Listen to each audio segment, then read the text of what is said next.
Jesus estas palavras: graças te rendo, meu Pai, Senhor do céu e da terra, por haveres ocultado estas coisas aos doutos e aos prudentes, e por as teres revelado aos simples e aos pequenos. Mateus, capítulo 11, versículo 25. Vamos orar. Pai de amor e bondade, Jesus, nosso divino mestre, Maria, nossa mãe santíssima. Graças te damos por aqui estarmos nesses instantes, em tua casa. Que as tuas bênçãos sejam derramadas sobre cada um de nós, encarnados e desencarnados, pelos nossos irmãos que não puderam estar aqui conosco.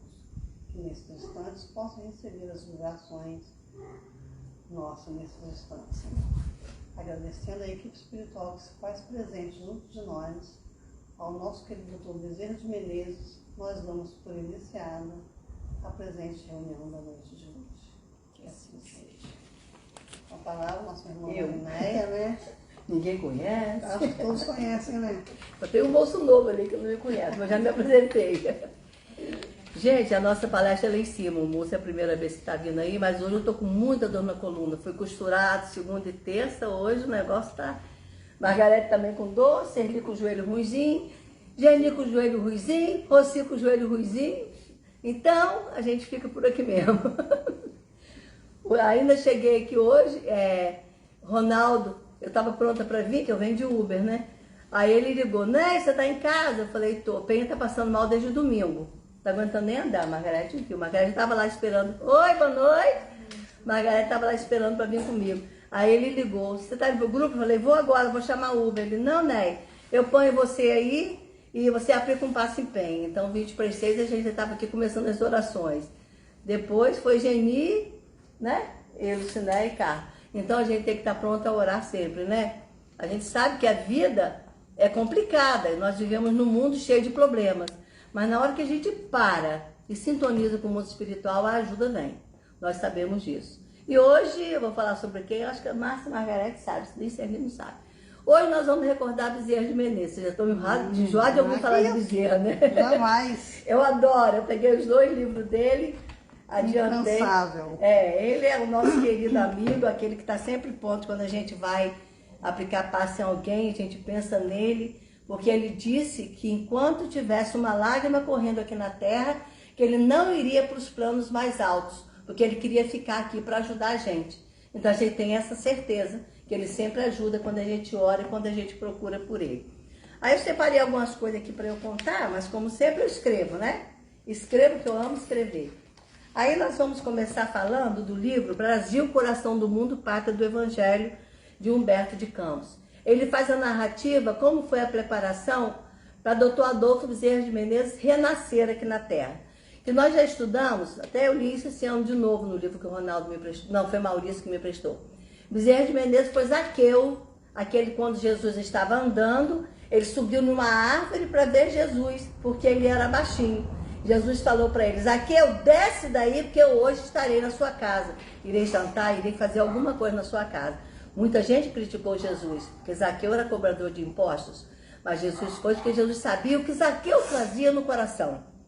Que às vezes você pensa assim, Jesus está vendo, no meu caso, né, que eu gosto de rir e brincar, Mariné vive rindo e brincando, mas não importa muitas vezes a aparência, que às vezes uma pessoa é sisuda, é séria demais, mas não tem às vezes o pensamento necessário na hora que precisa. Então a gente pode ser alegre, a gente pode brincar, mas na hora do sério é na hora do sério. Na hora de orar é na hora de orar. Na hora que se precisa, na hora que temos que estudar e ler, senão não vai dar certo. Então, voltando a Bezerra, ele foi Zaqueu, depois ele foi Antônio de Pádua. Eu achei isso agora esse ano, aquele livro que vocês me prestaram. Ele foi Antônio de Pádua. Eu não lembro, já li a vida de Antônio, mas não lembro. Mas eu vou procurar o livro e vou ler de novo. Que eu gosto de saber dessas pequenas coisas, que a gente que pensa que por ser um espírito que hoje é iluminado, não teve o problema que nós temos. Mas todos os espíritos tiveram esse problema. A gente vê a vida de... Você está aí atrás de mim, garota? A gente vê a vida de Francisco Cândido Xavier, sofrimento. De Bezerra, sofrimento. Passava até necessidade, privação, porque ele não cobrava as consultas. E outros que a gente sabe. Então a gente pensa, mas por que eu sofro tanto? Será que eu sou pior do que o outro? Não. Nós temos uma carga lá atrás de coisas erradas que nós fizemos. E não é porque hoje ele é Adolfo Bezerra de Menezes que ele nunca fez nada errado. Claro que fez. Claro que fez. Porque a gente vai nascendo, renascendo quantas vezes forem necessárias. Então a gente faz uma coisa errada lá atrás, temos que pagar. Quem planta, colhe. Então aquilo que a gente plantou, que fez de errado, vamos passar. Será na próxima encarnação? Isso a gente não pode dizer. Porque às vezes na próxima encarnação nós ainda não temos condição de pagar aquele débito lá atrás. Mas ele fica lá arquivadinho para a gente pagar um dia. Então você pensa assim, mas eu não sofro nada nessa vida, será que eu não fiz nada de errado? Fez. É porque ainda a gente não tem condição de pagar aquelas coisas terríveis que nós fizemos lá atrás. Então a gente tem que entender isso. A gente sofre, a gente vive de acordo, Deus permite tudo de acordo com a nossa condição de pagar. Ele não cobra coisa além daquilo que nós podemos. Então, quando eu estava falando do livro, falo muito, né? Do livro Brasil, Coração, e falo depressa. Brasil, Coração do Mundo, Pátria do Evangelho, na lição número 22, na página 137. Começa assim a explicação. No século XIX, com a Revolução Francesa, o mundo presenciava extraordinários acontecimentos. Cumprir-se-ia a promessa de Jesus, que segundo os ensinamentos do seu Evangelho, derramaria a claridade divina do seu coração sobre toda a terra, porque o Consolador, para que o Consolador reorganizasse as energias das criaturas a caminho da transição do século XX e do século XXI. Olha só, nesse século aqui, no século Jesus, o plano espiritual já estava organizando o que ia acontecer lá na frente. Daqui a pouco nós vamos ver a data aqui na frente. Assembleias espirituais reuniam gênios inspiradores de todas as partes do orbe, designando missionários para novas revelações. E eles reencarnariam, já estavam reencarnando. Um seria Hippolyte Léon Denis Rivail, que é o nosso Allan Kardec. É aquele que estudou, pesquisou, codificou e organizou a doutrina espírita que nós hoje estudamos. As obras básicas, o Pentateuco Espírita, que é o Livro dos Espíritos, o Livro dos Médiuns, o Evangelho segundo o Espiritismo, a Gênesis e o Céu e o Inferno, nós temos que ler. O mais difícil desses todos é a Gênesis. É bem difícil de ler a Gênesis, mas a gente deve se esforçar um pouquinho em ler. Então, Hippolyte Léon Denis Rivail cuidou dos livros da obra do missionário da doutrina espírita. Jean-Baptiste Rousteing organizou o trabalho da fé. Ele era um homem de muita fé e conseguia fazer muitas coisas com a fé que ele tem. Eu vi Ângelo está ali atrás, escondido. Então, Gabriel Delany cuidou da parte científica. Leon Denis, que era um grande companheiro de Allan Kardec, cuidou da parte filosófica. Cada um com a sua tarefa, vamos observando. E Camille Flammarion cuidava das paisagens celestes. O livro dele era Estela, Narrações do Infinito, só coisas do infinito. É como se a gente fosse embora, voasse por aí afora. Mas é bom o livro dele também. Todas as falanges do infinito se prepararam para essa jornada gloriosa. Ao findar o primeiro reinado, Ismael, quem é Ismael? Ismael é aquele espírito mensageiro de Jesus que muito ajudou Jesus na formação do nosso planeta Terra. E ele continua lá de cima tomando conta do nosso planeta Terra ainda. Ele tem essa missão de nos ajudar a todos. Ismael fez uma reunião no mundo espiritual onde ele falou assim, no momento ele não designou ninguém, só falou, irmãos, por isso, agora vai ter a data que eu falei com vocês. Ismael começou, irmãos, no século atual, onde eles estavam vivendo, no século XIX, teremos o advento do Consolador à face da Terra. Nesses 100 anos, de 1831 a 1931, quer dizer, 100 anos, 831, 931, grandes movimentos preparatórios para os outros 100 anos que hão de vir, de 1931 a 2031. Quanta coisa nós ainda temos que passar, né? Ainda falta um tempinho ainda, 5 aninhos ainda. Nesse período haverá a transição do mundo de expiação e prova que hoje nós estamos vivendo para o mundo de regeneração. Vai ser assim, num piscar de olho, o mundo vai mudar? Não vai ser assim. a transformação vai ser lenta, vai depender muito mais da gente do que do mundo espiritual. Porque o mundo espiritual está pronto para essa preparação. Mas nós espíritos e espíritas que estamos aqui na Terra, temos que nos preparar. Agora, como que a gente se prepara? Cuidando da nossa reforma íntima, cuidando da nossa reforma moral, para que a gente possa merecer esse mundo de regeneração. Que no mundo de regeneração, nós estamos cansados de ouvir isso, não vai ser tudo bem, tudo maravilhoso, tudo ótimo. Não vai. Vai ter ainda um pouquinho de maldade, mas o bem vai predominar, mas ainda vai ter um pouquinho de maldade. E todos esses espíritos que agora estão prejudicando os outros, estão fazendo as maldades, estão contribuindo na violência, no feminicídio, no homicídio, eles não vão merecer reencarnar aqui na Terra. Eles vão ser degradados para um mundo mais inferior, tipo o mundo primitivo. Porque a Terra vai mudar, mas ela vai mudar com a nossa ajuda. Que se a gente não quiser, ó, vai embora. Já tem lá no Ceará uma nave que está no livro, acho que é de André Luiz também, de Inácio, que está lá no Nordeste, uma nave espiritual. Quem acredita bem, quem não acredita, mas eu vou passar a informação porque eu li.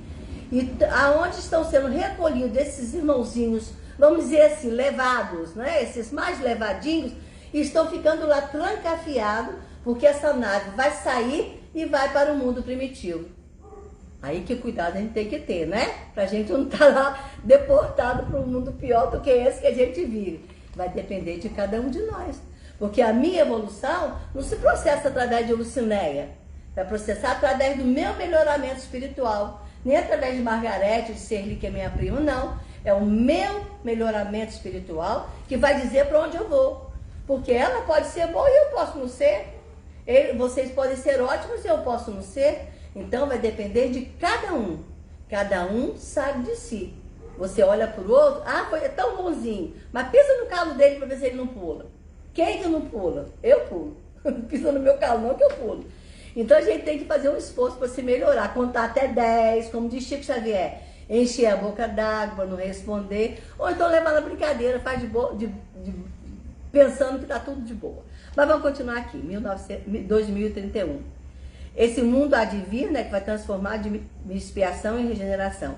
Olha como ele explica naquele tempo, ó, morticínio e a dor avassalarão a alma da humanidade, dentro do imperativo das transições necessárias. É o sinal do fim da civilização precária do Ocidente.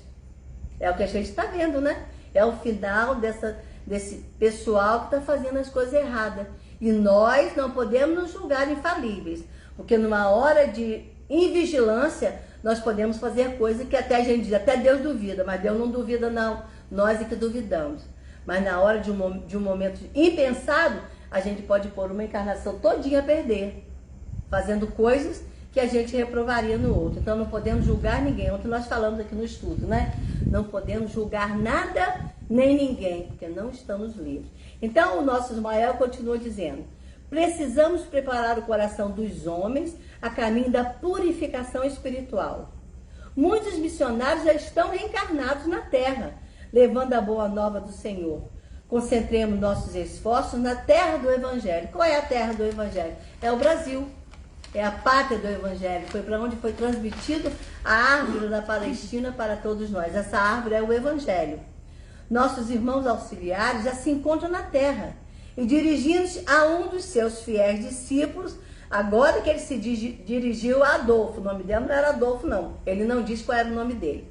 Ele vira para Adolfo e fala assim, descerás as lutas terrestres com o objetivo de concentrar as nossas energias no país do Cruzeiro. Quer dizer, Bezerra viria com o compromisso de fazer nascer no coração dos homens reencarnados aqui no Brasil o amor, a fraternidade e a paz.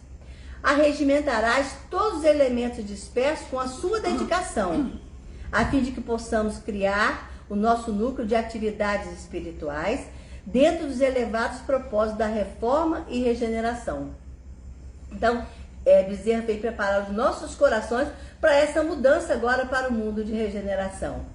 Não precisamos te dizer a delicadeza da sua missão, mas com a plena observância do código de Jesus e com a nossa assistência espiritual, pulverizarás todos os obstáculos à força de perseverança e de humildade, consolidando os primórdios da nossa obra, que é a obra de Jesus no seio da pátria do seu evangelho. Se a luta vai ser grande, considera que não será menor a compensação que o Senhor te dará, que o Senhor é o caminho, a verdade e a vida. Ainda tem no evangelho, na Bíblia, ninguém vai ao Pai senão através de Jesus. Silêncio total na assembleia dos irmãos que estavam ouvindo Ismael falar. Lágrimas de reconhecimento caíam dos olhos desse discípulo copiosamente. Ele estava chorando muito.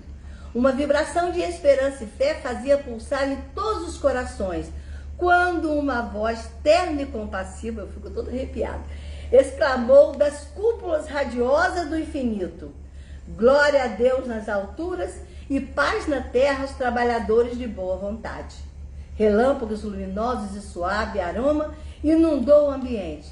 E no dia 29 de agosto de 1831, na Fazenda Santa Bárbara, em um lugar chamado Riacho das Pedras, no município cearense de Riacho do Sangue, hoje Jaguaterama, estado do Ceará, nascia Adolfo Bezerra de Menezes, grande discípulo do Ismael, que vinha cumprir no Brasil uma elevada missão. Olha que preparação linda, né? Eu achei muito lindo na hora que ele ouviu a voz. Eu lembrei quando João Batista estava batizando Jesus, uma pomba ouviu-se uma voz também, glória a Deus, né, da altura e paz na terra para os homens de boa vontade. Então foi falado isso também quando o nosso Bezerra nasceu aqui na terra. E nós vamos dizer que o nosso Bezerra, o pai dele se chamava Antônio Bezerra de Menezes. Era tenente-coronel da Guarda Nacional. Ele tinha bens, tinha criação de gado lá no Nordeste, ele morava lá no Ceará. A mãe de Bezerra era Fabiana de Jesus Maria Bezerra. Eles tiveram, o casal teve 4 filhos.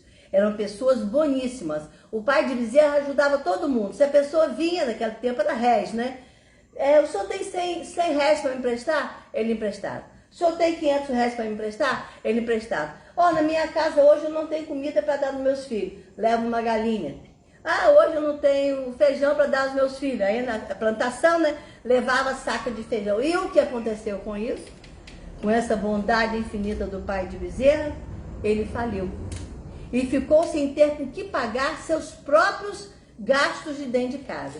Como ele tinha fazenda, ele resolveu vender para os credores dele a fazenda de porta fechada. Eu sei que o papai já teve sítio, se ele sabe. Fazenda de porta fechada é a cancela fechada com tudo que tem dentro. E ele procurou os credores para vender a fazenda. Só que ele era tão bom, que os credores não quiseram aceitar que ele fosse embora.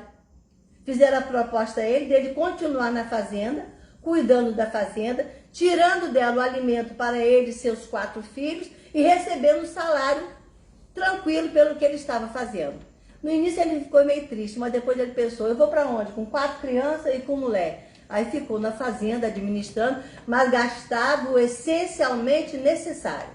Tudo que sobrava, ele dava ao dono da fazenda para que fosse vendido para reverter em dinheiro para o dono da fazenda. Adolfo estudou numa escola pública na Vila dos Frades. Ele teve que, depois os pais tiveram que mudar para o Rio Grande do Norte por motivos políticos. O pai de Adolfo gostava de política também, como Adolfo também gostava. Mais tarde eles viram que Adolfo tinha a mesma tendência do pai para a política, já falei isso, né? Aos 12 anos, Adolfo foi matriculado na escola pública de latim. Com 2 anos de aula, ele já substituía o professor. Dava aula aqueles coleguinhas que estavam mais atrasados, explicando o que ia acontecendo e o que não ia acontecendo. Em 1846, eles voltaram para o Ceará. Olha só que pendenga de lugar, vai para lá, vai para cá. Adolfo foi matriculado no liceu, que o irmão dele, que era advogado, que estudou direito, dirigia o liceu.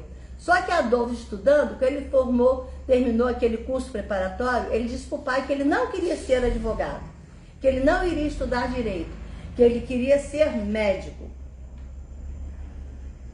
Mas aí vamos ver, né? Se hoje a medicina é cara, imagina antigamente também, né? Aí o pai chamou ele e falou, olha, meu filho, Eu não tenho dinheiro para bancar seus estudos no Rio de Janeiro, que no Nordeste não tinha faculdade de medicina. Aí ele ficou, pai, não tem problema, porque eu guardo no meu coração a sua honestidade, a sua bondade para com as pessoas. Aí a família, os amigos se cotizaram, arrumaram 400 mil réis para que ele pudesse comprar passagem, comprar roupa, né, que ele ia morar num orfanato ou numa pensão lá, aqui no Rio de Janeiro, e estudar e pagar também a mensalidade. E ele veio para o Rio de Janeiro com 38 mil réis, foi o que sobrou do dinheiro que eles arrecadaram. Chegando no Rio de Janeiro, começou a estudar, mas ele estudava com os livros da biblioteca da faculdade, porque ele não tinha dinheiro para comprar livro. Muito mal comprar roupa, porque naquela época era terno. Não era hoje, bota uma camiseta, uma calça comprida e vai, né? Era terno. Aí eu vou adiantando e vou contando tudo. Aí o nosso Bezerra teve muitas dificuldades, como eu falei, como eu fui contando, né? Então ele foi estudado, aos 20 anos ele estava perto de se formar, então aconteceu um negócio muito interessante com ele. Ele precisava pagar, eu gosto de contar essa história da matemática, que eu acho interessante. Então, viu, Pedrinho? Ele precisava, Pedrinho quer fazer medicina. É meu neto, gente, quem não sabe, por isso que eu estou brincando com ele. Consegui. Ele quer fazer medicina. Então, Adolfo precisava pagar a faculdade, mas não tinha dinheiro. Aí ele pensou, o que eu vou fazer? Ele detestava matemática. Tanto que ele foi estudar medicina para não ter que fazer direito. Aí um dia ele estava triste no quarto de pensão, devendo a pensão, precisando pagar um monte de coisa. Até a alimentação dele ele pagava. 2 rapazes bateram na porta do quarto dele. Você que é Adolfo? Ele, sou sim. Nós precisamos de aulas de matemática. Ele deve ter pensado assim, logo matemática, que eu não gosto. Mas ele, não, pois não. Era sexta-feira. A gente vai deixar pago a aula. Quanto é a aula? Aí Bezerra disse quanto era, né? Nós vamos deixar paga a aula e segunda-feira a gente volta para pegar a aula. Tudo bem. Ele trancou a porta, pegou o dinheiro, pagou onde ele morava, pagou aquele devia e foi para a biblioteca pública estudar matemática, porque ele não gostava. Estudou sábado, estudou domingo, o dia inteiro, estudou. Segunda-feira está aí esperando os rapazes. Até hoje ninguém apareceu para pegar a aula. Eu falei, quando a gente precisa, o mundo espiritual está atento para tudo que a gente faz. Basta que a gente faça as coisas com amor, ajude o próximo. Porque quando a gente precisa, eu estava falando Margarete, a gente ia de Uber, né? Já vai guardar o dinheiro do Uber, o Ronaldo vai levar a gente pro grupo. Mas é sempre assim, quando a gente precisa, o socorro vem. Outro dia também, é o caso do alfaiate agora, que eu vou contar. Ele precisava usar terno, né? Às vezes, até nas próprias comemorações da faculdade, era tudo de terno. Ele ia no alfaiate, que tinha perto de onde ele morava, e ali ele comprava a preço, dividido e tal, o terno que ele precisava usar. Mas ele usava um terno até ficar surradinho, não prestava para nada. E ele precisava de um terno novo para ir a essa reunião. E não tinha. Ele pensou, o que eu vou fazer? Eu vou lá pedir o alfaiate de novo, e a vergonha? Mas eu não tenho dinheiro agora, o que eu faço? Resolveu ir pedir o alfaiate. Quando ele chegou lá, que procura, senhor Farias, o nome do alfaiate. Senhor Farias. Aí ele tem um rapaz atendendo, ele fala assim, o senhor Farias está? Aí o atendente fala assim, não, o senhor Farias embarcou ontem para a Europa. Eu acho que ele deve ter pensado, e agora, meu Deus, o que eu vou fazer? Para pedir ao funcionário dele, eu não tenho cara de pedir, que vai ser pior, porque quando é o dono, dá-se até um jeitinho. Aí ele pensou, o jeito eu voltar para casa, e não, e essa comemoração hoje, eu vou voltar para casa e bem diz minha mãe, boa romaria faz, quem em casa fica em paz. Está aqui escrita, ditado antigo, né? Então ele voltou para casa e não foi à festa, a situação, porque não tinha quem fosse fazer as coisas para ele. Então a gente vai ver que a vida dele foi muito difícil. E nesse trâmite todo da vida dele, ele foi caminhando e seguindo, se formou em medicina e começou a exercer a profissão. Mas o que acontece? Ele não cobrava das pessoas. Até aqueles que tinham mais posse, ele tinha vergonha. Então, às vezes, a pessoa deixava o dinheiro aí que ele não via. E casou, teve 9 filhos. Na primeira esposa, ele teve 2. Ela desencarnou. Ele casa a segunda vez com a cunhada. Teve mais 7. Jesus, é muita criança. E para cuidar dessa criançada toda. Aí um dia ele pensou, o que eu vou fazer, meu Deus, para conseguir ajudar os meus filhos? Mas ele tinha um amigo, doutor, o nome dele está aqui, doutor Feliciano, que era um amigo dele, militar, a um amigo dele, militar, Feliciano Pereira de Carvalho, médico militar, chefe do Corpo de Saúde do Exército, o chama para trabalhar no Exército como médico. Que aí esse doutor Feliciano viajava muito. Quando o doutor Feliciano viajava, ele ficava consultando as pessoas. E ali ele tinha um ganho certo da vida dele. E com isso ele conseguiu ir levando e cuidando dos compromissos dele. E conseguiu ficar efetivo ali trabalhando. E ele continuou cuidando daqueles que não podiam pagar sem cobrar. E com esse monte de filho, o caso da carroça, também vou contar que todo mundo já conhece o caso da carroça aqui, né, gente? Ele começou a ler a Bíblia. Aí ele ainda não tinha conhecimento da doutrina espírita. Um dia ele trabalhava no Meier e morava retirado. Ele pegava um ônibus para vir do Meier para casa. Um dia, quando ele pegou o ônibus para vir para casa, uma pessoa falou assim, um amigo dele, né? Adolfo, eu tenho esse livro aqui, pega esse livro para você ler. O livro era o Livro dos Espíritos. Olha só que coisa linda. Eu anoto quando eu gosto das coisas, né? Eu gosto muito de anotar as coisas. O Livro dos Espíritos. Esse rapaz deu o Livro dos Espíritos para ele. Ele entrou no ônibus, né? Antigamente era a lotação que falava, nem sei como é que falava. Hein? Era bonde. Hein? Bonde. Bonde. Eu sei que é esse negócio aí da vida antiga. Ele começou a ler o Livro dos Espíritos. E começou a ler. Olha as palavras dele. Comecei a ler o livro. Eu lia, mas não encontrava nada que fosse novo para mim. Ele dizendo. Parece que o meu espírito já conhecia isso. No entanto, tudo aquilo era novo. Eu nunca tinha lido nada a respeito do espiritismo.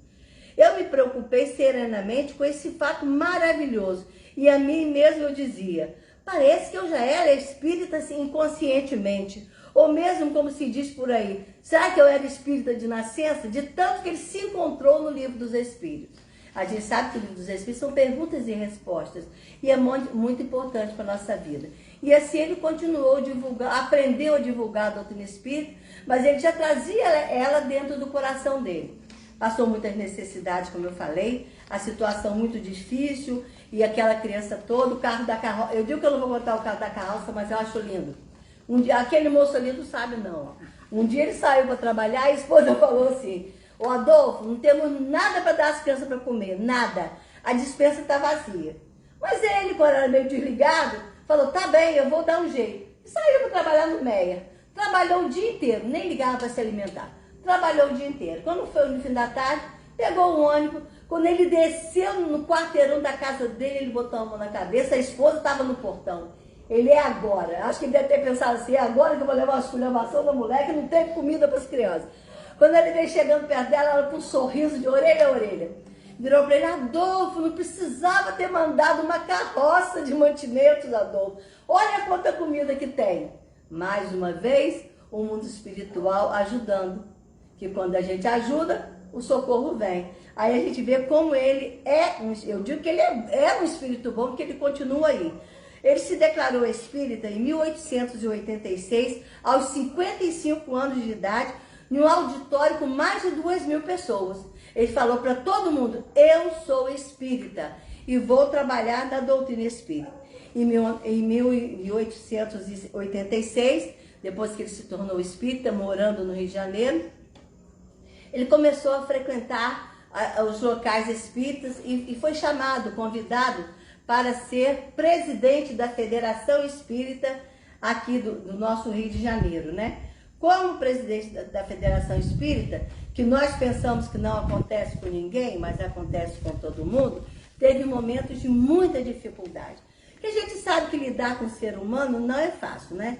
Você lidar com o ser humano, você fica nervoso, você fica irritado, estressado. Na página 122 desse livro aqui, conta que um dia, quando convidaram ele para ser presidente, 8h30 já, quando convidaram ele para ser presidente da Federação Espírita Brasileira, ele ficou muito preocupado. E ele foi fazer uma reunião no Grupo Espírita Ismael, onde ele frequentava. Lá tinha a parte mediúnica, que a gente sabe que é a conversa com os espíritos, e tinha também a parte de atendimento fraterno. E ele estava assim, triste, preocupado, de cabeça baixa, todo mundo, por que Adolfo está tão quieto? Mas ninguém chegou para perguntar. E quando começou a reunião, ele fez essa oração. Jesus, permita que eu possa trilhar nosso novo caminho. tão crivado de espinhos e urzes, que é a mesma coisa que espinhos, com a coragem e o alento necessário. Jesus, que teu Espírito sublime consiga para mim a bênção de amor e de fraternidade, a fim que eu possa desenvolver bem essa nova missão que está sendo colocada no meu caminho. Mas ele fez quietinho. Nisso que a reunião começou, quem aparece na reunião? Santo Agostinho. A primeira parte da sessão ele ficou até chorando e todo mundo preocupado. Mas naquele dia Santo Agostinho comunicou através do irmão e que disse para ele: eu sei, Bezerra, que você recebeu um convite para dirigir a Federação Espírita do Rio de Janeiro, mas sei que você está se sentindo sem forças. Sei que você está exausto pelas dificuldades da convivência com muitas pessoas que pensam diferente daquilo que você se propõe. Mas mesmo assim, eu acho que você deve continuar firme na direção da Federação Espírita com toda a dificuldade. Aí eu falei, quantas vezes nós sentimos essa dificuldade no próprio grupo espírita, né? Ontem, não tô criticando ninguém, estou comentando. Ontem, se Maurício não fosse para o Rio, ia ter 4 mulheres fazendo o estudo da noite. Eu, Geni, Margarete e Sheila. Porque aí Maurício foi um médico, né? Ele foi um médico de tarde, ainda falou, mamãe, não posso levar a senhora não, quer que mande alguém levar? Eu disse, não, nós vamos de Uber. E viemos. Aí a preocupação daqui, a gente sabe que o plano espiritual protege, mas o portão fica aberto. Pode ser uma pessoa desequilibrada e só mulher aqui dentro. Tanto que o moço chegou, eu nem abri o portão para ele. Eu falei, deixa chegar mais gente, que a gente não conhece as pessoas. E aqui é um caminho, o pessoal vai para o UEF e volta. Geni mora aqui, conhece todo mundo, mas a gente vem só terça e quarta. Então tava a gente aqui. Depois eu falei, tá vendo, Maurício, como Deus é bom? Você me disse ontem, Maurício é meu filho, a esposa dele tá ali, todo mundo conhece, mas o moço não conhece. Você me disse ontem que você ia para o Rio. Graças a Deus você não foi, que ficou aqui, aí a gente foi embora com Sheila, ele ficou, tá, a gente embora. Então o plano espiritual está atento às nossas necessidades. Basta que a gente faça o nosso compromisso. Então depois que o Espírito falou isso, concitou Bezerra de Menezes a desenvolver seus esforços no sentido de ampliar a campanha da bandeira de Jesus, de Deus, sempre à frente dos nossos compromissos. Deus, Cristo e caridade. Você, Bezerra, está Santo Agostinho dizendo para ele, você é o batalhador de primeira linha. Vai sofrer muitas críticas, vai ter muita situação difícil, mas siga em frente que nós do mundo espiritual estamos com você. Consoante essa promessa de Santo Agostinho, Bezerra se viu obrigado a assumir o compromisso com a Federação Espírita. E no outro dia passou para as outras pessoas que ele estava a posto para trabalhar. Mas a vida dele foi muito difícil. Em 1900, no final de 1889, depois foi 1900. Em dezembro de 1889, os amigos espirituais falaram para ele assim, Bezerra, você está prestes a desencarnar. Não se preocupe que estaremos ao seu lado. Eu encontrei isso nos livros que eu pesquisei hoje. Então falaram que ele ia desencarnar. A coluna está doendo, mas eu vou até o fim, vamos embora. Falaram que ele estava prestes a desencarnar. Isso foi em 1800, e eu falei 99, né? Que aí foi para 1999, que o outro foi... Vocês entenderam? 1900. Como eu falei em 1900, que ele teve o problema dele. Em 1900, ele teve um ataque de congestão cerebral. Hoje a gente diz AVC. Ficou 3 meses de cama. 3 meses de cama. Ele não mexia nada, só os olhos. Os olhos dele eram azuis. Aqui não dá pra gente ver que é azulzinho, não. Mas olha que coisa linda. Os olhinhos dele eram azulzinho. Eu amo Bezerra de Menezes. Já me ajudou tanto que eu devo muita coisa a ele. Então ele ficou assim nessa situação 3 meses. As pessoas iam visitá-lo, só via o olhinho. Não mexia mais nada. E as pessoas sabiam da situação de penúria que ele vivia. Não tinha tanta criança, mas tinha esposa e outras coisas. Então, quando iam visitar, que abraçavam para despedir dele, ia debaixo do travesseiro e botavam um dinheirinho. Preparando até para o caixão dele, quando ele desencarnasse, né? E assim, muita gente ajudou a ele nessa situação. Aqueles que iam lá faziam isso. E no dia 8 de abril... 1º de abril, Mariné, 1º de abril. Não, 11. Olha que tá meu escrito, gente, já me perdi. Eu falo tão depressa também eu me perdo. 11 de abril de 1900, aqui. Às 11h30 da manhã, sem nenhum barulho, aqueles olhos se fecharam para a vida material, mas se abriram brilhantemente para a vida espiritual, porque ele largou o corpo físico, mas ele continuou no mundo espiritual. Quando ele logo desencarnou, ele abriu os olhinhos e ficou vendo tudo o que estava acontecendo do lado de lá. Mas ele não ficou ali o tempo todo, não. Ele foi levado para um hospital, para o tratamento, porque todos nós precisamos de tratamento. A gente pensa, mas eu não preciso. Precisa. Todos nós. A primeira pessoa desencarnou e vai logo para o mundo espiritual trabalhar. Não. Nós precisamos nos adaptar ao mundo de lá, porque o mundo de lá é diferente do nosso. Aí ele conta aqui, quando ele desencarnou, em uma entrevista que ele dá para Divaldo, olha, eu olhar para o relógio, para Divaldo Pereira Franco, eu anotei essa entrevista que eu achei linda. Uma entrevista dele em espírito com Divaldo numa reunião mediúnica. Um dia, Divaldo pergunta ao doutor Adolfo Bezerra de Menezes: doutor, qual foi a sua maior felicidade quando você chegou no mundo espiritual? Qual terá sido a maior felicidade dele quando ele acordou no mundo espiritual? Aí ele vai contar para Divaldo como foi. A minha maior felicidade, meu filho, foi quando Celina é uma mensageira de Maria de Nazaré, a nossa Mãe Santíssima.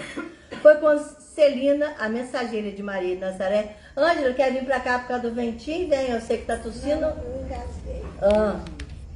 A nossa mãe, a Celina, a mensageira da nossa Mãe Maria Santíssima, se aproximou de mim, ainda no leito que eu estava dormindo, e tocando me falou suavemente: Bezerra, acorde, Bezerra, acorde. Abri os olhos e vi Celina bela e radiosa. Minha filha, é você, Celina? Perguntei. Ela respondeu: sim, sou eu, meu amigo. Ah, olha que coisa linda. A mãe de Jesus pediu-me que lhe dissesse que você já se encontra na vida maior, havendo atravessado a porta da imortalidade. Agora, Bezerra, desperta. Chegaram os meus familiares, os companheiros queridos, felizes das hostes espíritas que me vinham saudar. Mas eu ouvi um murmúrio lá fora, que me parecia vir de outro lugar longe. Então Celina falou assim: Bezerra, vamos ali comigo na janela. Ele estava em um quarto, né? Vamos ali comigo na janela. Quando eu cheguei na janela e olhei, aí ela me ajudou a erguer do leito, me amparou até uma sacada, onde eu vi meu filho, ele falando já com Haroldo não, Divaldo. Perguntei-lhe: quem são aqueles irmãos que estão lá embaixo, Celina? Ela respondeu: quem são, Bezerra? São aqueles a quem você consolou sem nunca perguntar o nome. São aqueles espíritos atormentados que chegaram às sessões mediúnicas e a sua palavra consolou a todos eles como um bálsamo que cai amenizando as feridas em chagas. São os esquecidos da terra, os destroçados do mundo, a quem você estimulou e guiou. São eles que o vêm saudar no pórtico da eternidade. E o doutor Adolfo Bezerra concluiu: a felicidade, minha filha, sem limite existe, porque no decorrer do bem que fazemos aos outros, das lágrimas que enxugamos, das palavras que semeamos no caminho para tapetar a senda que um dia percorreremos. Esse conto está no livro O Semeador de Estrelas, de Sueli Caldas Schubert. Então a gente vê que o bem, ele nunca fica escondido. Quando a gente faz o bem, por mais que o outro não sabe o que a gente está fazendo, mas o plano espiritual sabe tudo que nós estamos fazendo de bem e de menos bom para as pessoas. E nós vamos continuar ainda falando que não existe nada que o mundo espiritual não saiba. O gás está ligado ali. Então, ele sabia que esse mundo espiritual, esses amigos espirituais que estavam cuidando dele, estavam sempre prontos a ajudá-los. E diz que Pedro Richard, no Reformador, a 15 de abril de 1900, quer dizer, tinha 4 dias que ele tinha desencarnado, diz assim: disse-ia mesmo que nos sofrimentos físicos, nessa verdadeira prova que Bezerra passou, ele saiu vitorioso. Em nenhum momento ele reclamou, nem demonstrou dor, que ele não podia falar, mas podia demonstrar dor. Quando você conhece uma pessoa, você olhando para ela, você sabe que ela está sentindo dor. Ninguém nunca conseguiu ver ele mover um músculo da face em sentido de dor, de sofrimento. A miséria passava a residir em seu lar e faltava-lhe a própria alimentação. Os remédios para ajudar aqueles que ele gostava já não tinha mais. Do tanto que ele fez pelas pessoas, no final ele não tinha com que se cuidar.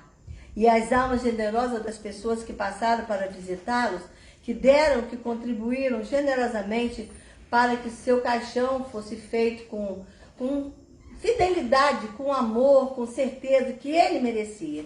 Aí esse irmão ainda fala assim, Pedro Richard, olha assim, mas num dia de sol, em que a própria natureza, engalanada e sorridente, parecia entoar os mais simples cânticos a Deus, com hosanas a Deus por aquele que estava deixando o mundo físico, deixando a luta áspera e contínua, singrando os espaços, impulsionados pelo dínamo do amor, ao soar das 11 horas do dia 11 de abril de 1900.